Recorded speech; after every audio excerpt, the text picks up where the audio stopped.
Okay, so based on our interviews with all the four interviewees, we found out that everyone have their different motivations. So these are the results from our interviews. So for Puan Zahra, her motivation to start to become an entrepreneur is she wanted to challenge herself or try something new.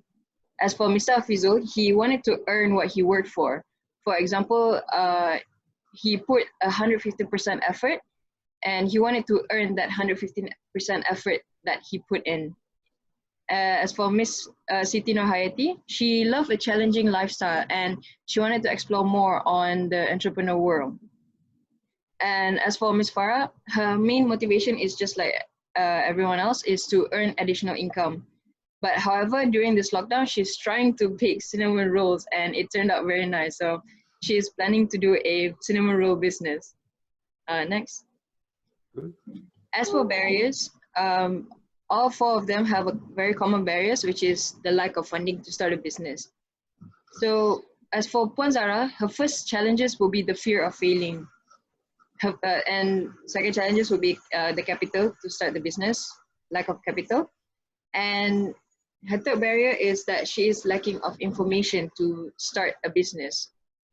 And for Mr. Hafizul, again, as I mentioned, his main barrier is to accumulate the funding to start the business. Second barrier that he had initially was to take the first step to start.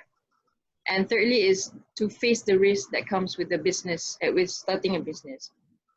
As for Ms. Nohayati, again, lack of funding to start a business. And her other main barrier is that she have way too many commitments to have a business of her own. So as for Ms. Farah, again, need of the capital and fear of failing and losing self-belief.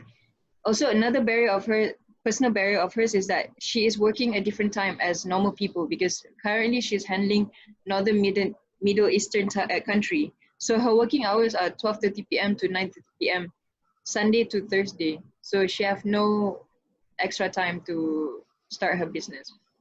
So from all the interviews that we've done, all four of them agreed that the critical concept that you need is, first, you need to have determination, consistent, and basically positive attitudes.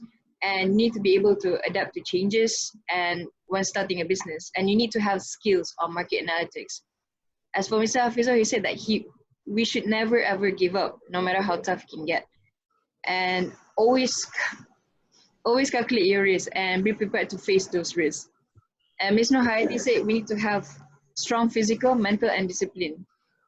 And lastly, for Ms. Farah, we should be resistant to its business to make it sustainable.